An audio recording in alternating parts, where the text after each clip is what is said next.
starting with Greg. Good afternoon. Governor, you mentioned some of the risks in household imbalances. How can you be sure that those are stabilizing when some of those indicators keep hitting record highs or staying quite close to record highs? Well, the honest answer, Greg, is that we can't be certain, but it's a bucket of forces that are all operating at the same time, and our net assessment of those is that we are evolving positively. Certainly the credit metrics slowed dramatically over the past year, and we just have this, as we were expecting. We figured that as long-term interest rates bumped up during the summer, that people who were contemplating buying a home might jump in a little sooner, and sure enough, it's there in all the numbers. So when something happens that's consistent with your theory, you figure the rest of the theory is probably right, you know.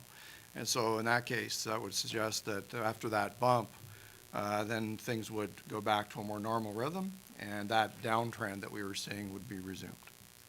A lot of the housing market attention is focused on a handful of big cities. If there was a correction or a crash in one major city, could it be contained there, or is it likely that the impacts would spread across the entire economy? Well, it's an interesting question, highly hypothetical. I don't really have a unique insight for you on that. I think we would have to watch the situation as it evolved on the ground.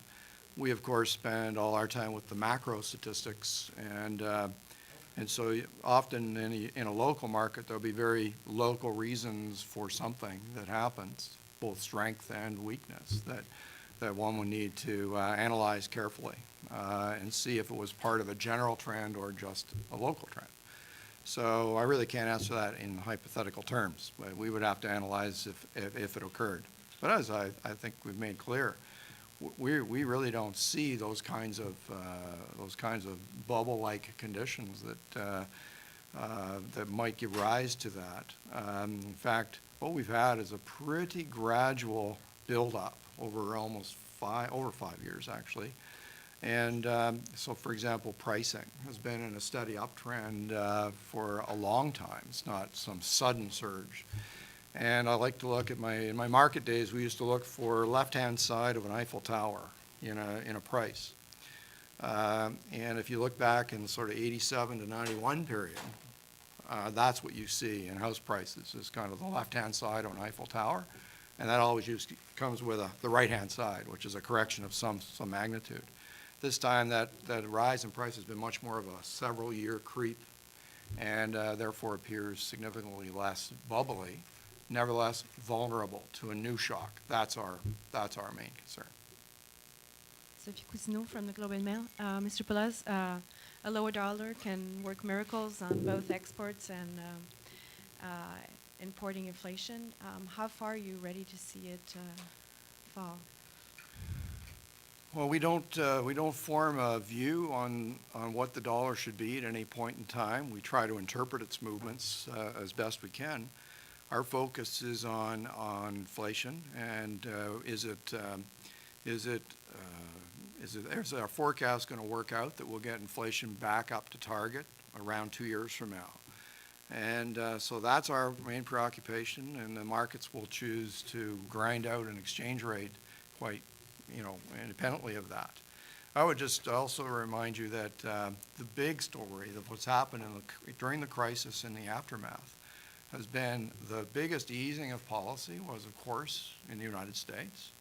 And so many currencies rose against the US dollar in that context. And so as we get the better news flow from the US economy, as confidence grows, you would expect some reversal of this.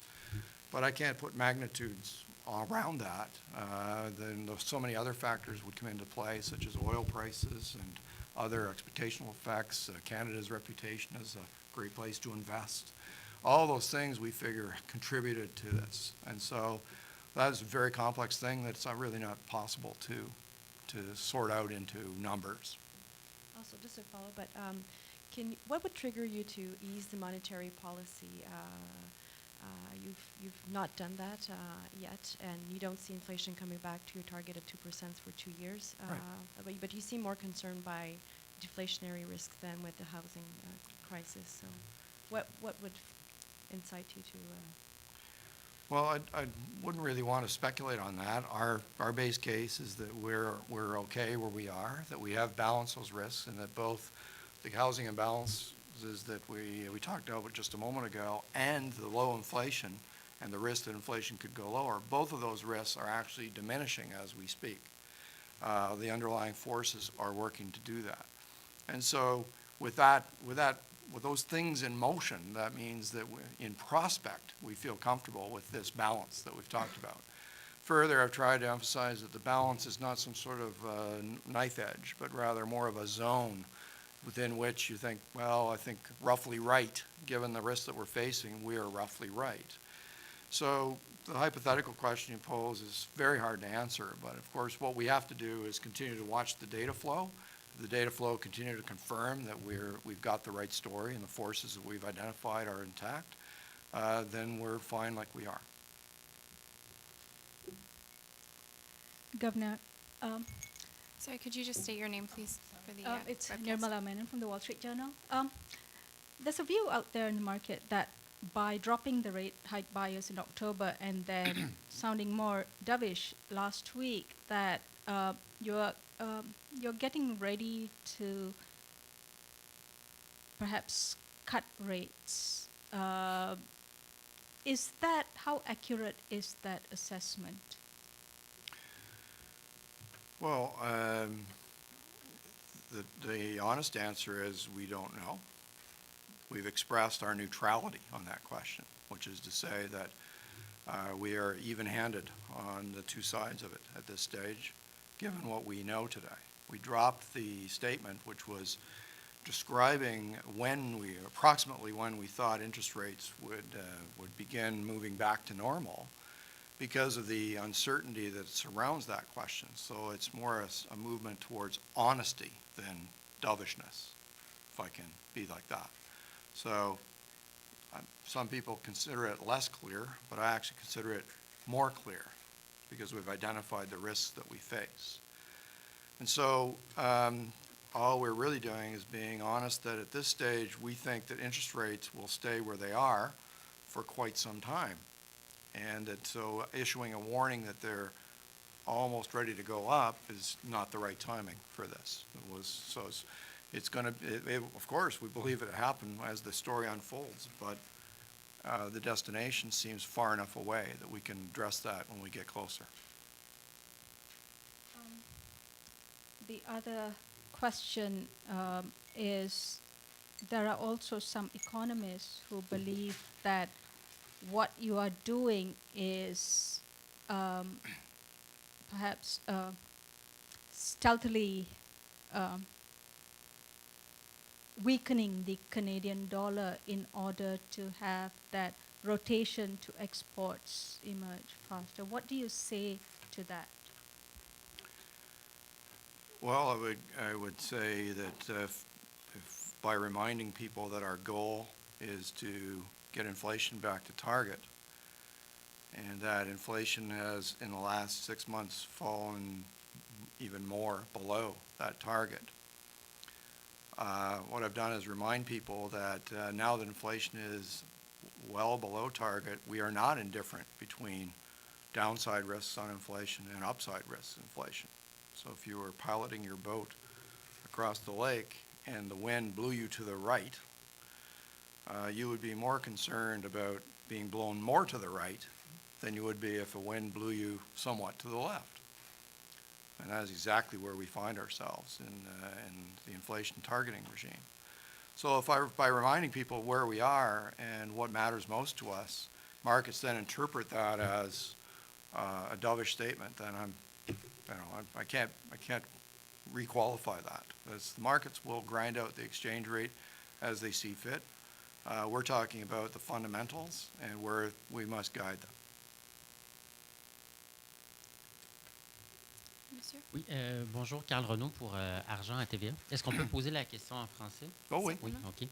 Quelles sont les chances que la situation des ménages périclite et que ça ait un effet néfaste sur l'économie?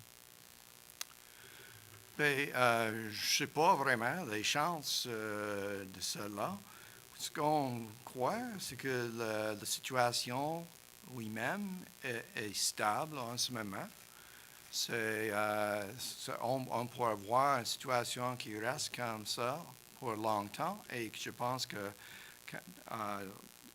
les forces fondamentaux vont diminuer ces risques durant les prochaines 12-18 mois. Mais la question est vraiment quelles sont les chances d'un choc, un nouveau choc qui peut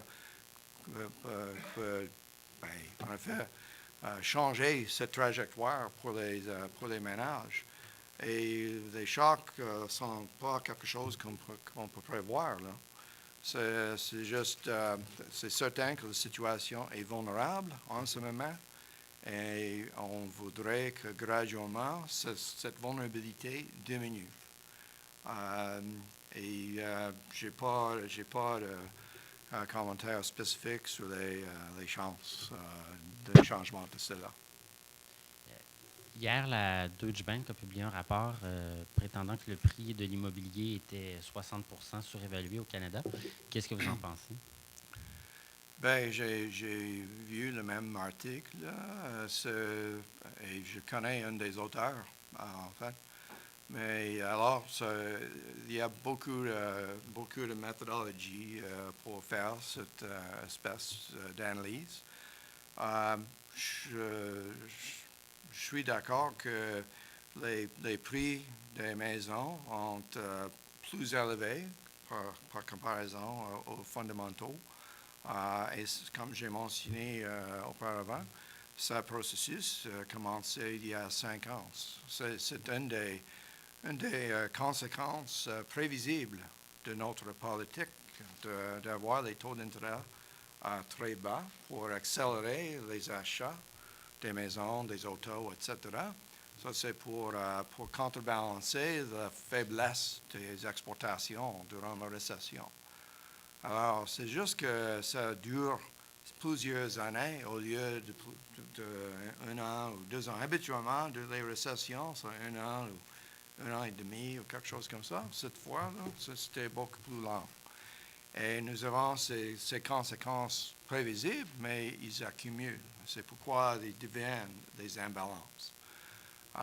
Alors, c'est un risque qu'on identifie, mais c'est intéressant, mais je peux franchement pas commenter sur la taille de cette analyse. Il y a beaucoup de méthodologies avec les autres. Toutes les méthodologies demandent que le prix des maisons est plus élevé que les fondamentaux. Mais comme j'ai dit, c'est quelque chose de prévisible. J'espère que je peux voir un changement graduel dans c'est les fondamentaux qui vont accumuler. Louise. Louise Egan from Reuters. Oui. You just said now that the balance, you're neutral and that the balance is, the risks are balanced on either side, whether it be a rate cut or a rate increase. I'm just trying to get a sense of how high the bar is for a change in that stance. And you've obviously focused more on inflation in the last 2 rate statements, and you talked about that today in your speech. Are we looking at, 2 months of disappointing inflation numbers, or, can you give a sense of what would make you be a bit even more concerned that those risks were materializing? Well, I'll try to give you a sense, Louise. It's not a mechanical thing. It would be subject to our interpretation of what the data were telling us.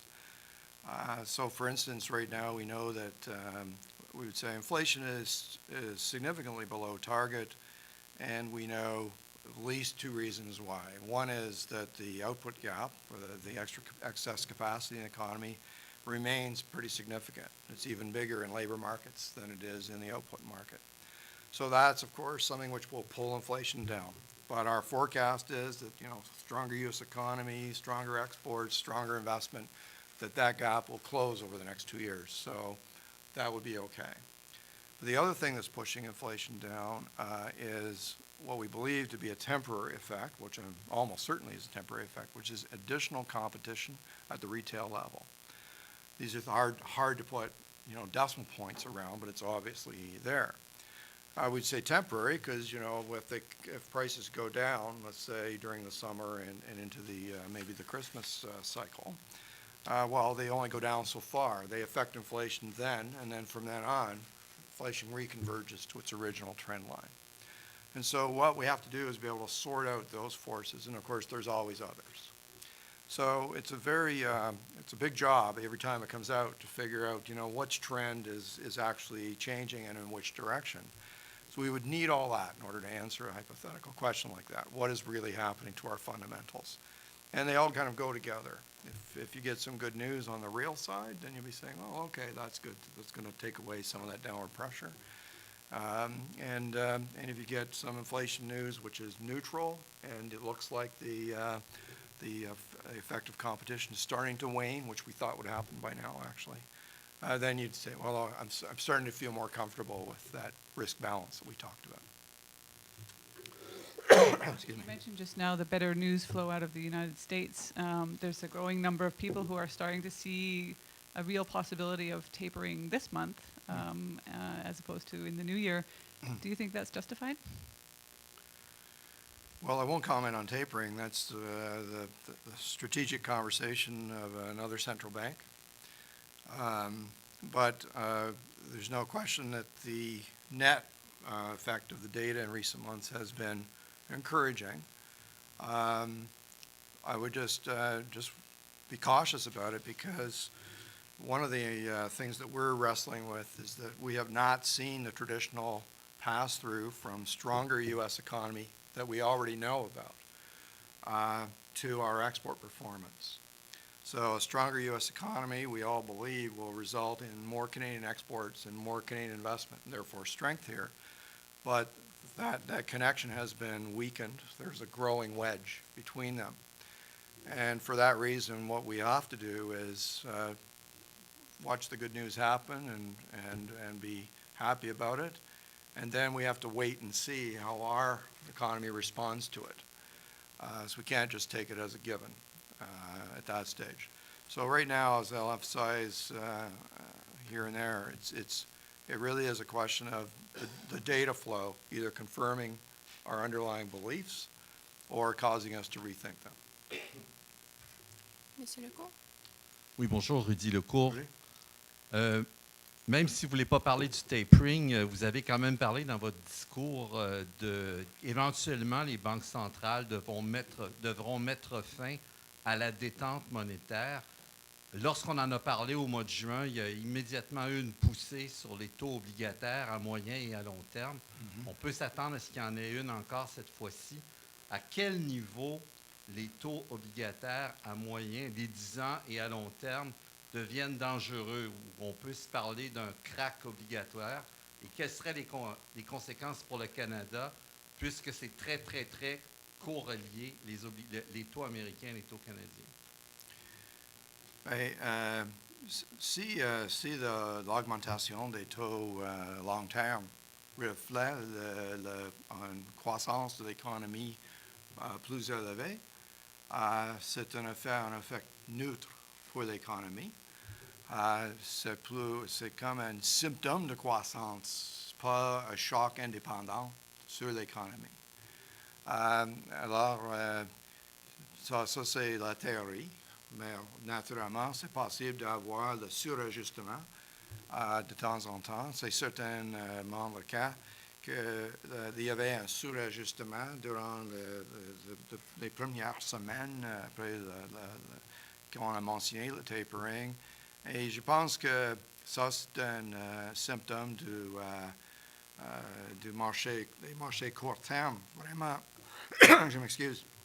Parce qu'il y a beaucoup de, je m'excuse, leverage. OK. Levier. Il y a beaucoup de leviers dans les marchés court terme. Et si on change de nuances, même légèrement.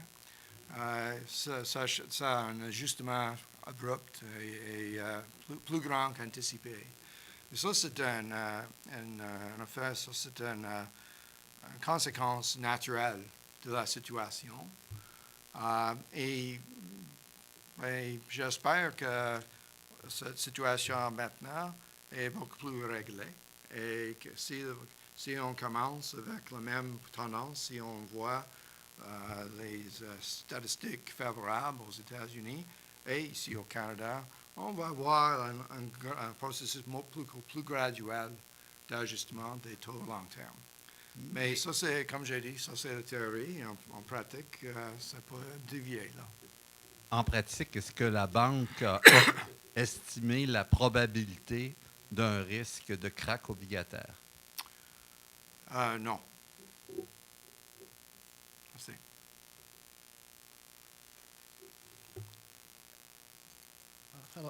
Hello, Nicolas Godin. I had a question. You keep talking about inflation targets, and adjustment of policy will be linked to that inflation that you get. But my question is, do you believe that you should also be using other indicator for, like the one that comes up to my mind the most is unemployment targets like they do in the US for the never-ending QE?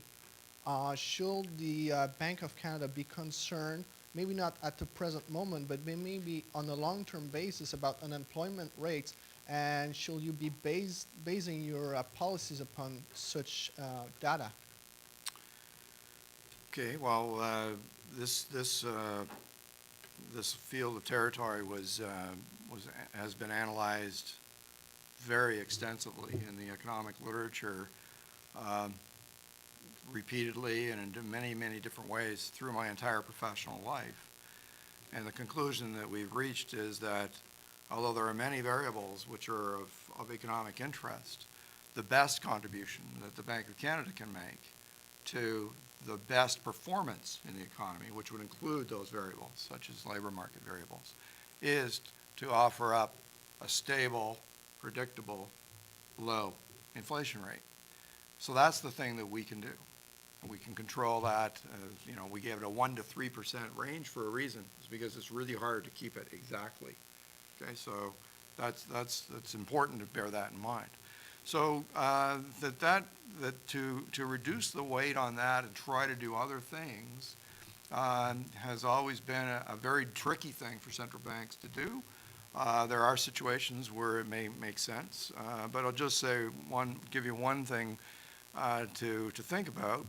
I saw an article this morning which compared Canadian unemployment to U.S. unemployment. And even though they're almost the same number, they tell you very different things about the underlying performance of the labor market.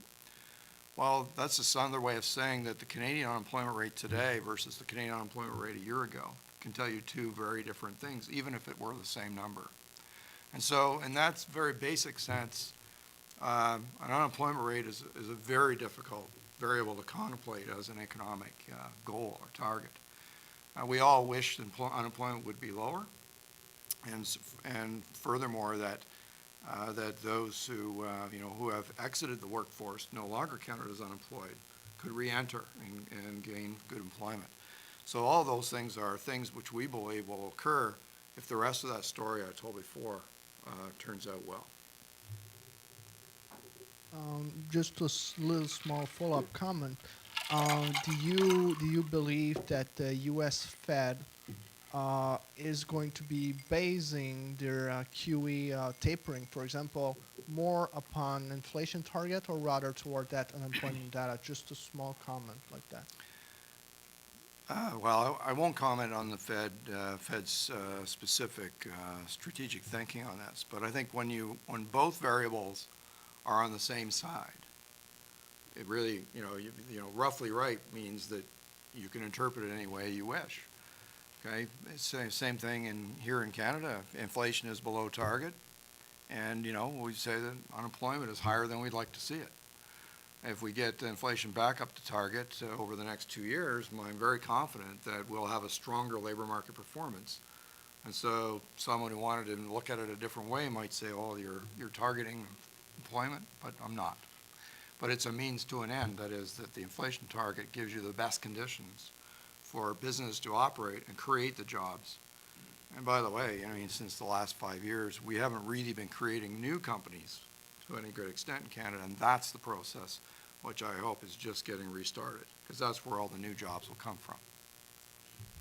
Pour notre dernière question, M. Desrosiers. Oui, alors Éric Desrosiers du Devoir.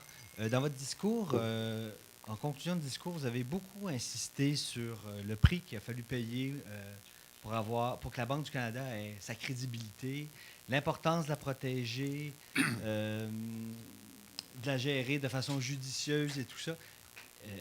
Est-ce que ça traduit une inquiétude de ce point de vue-là? Qu'est-ce qui, selon vous, pourrait mettre en péril cette crédibilité le plus?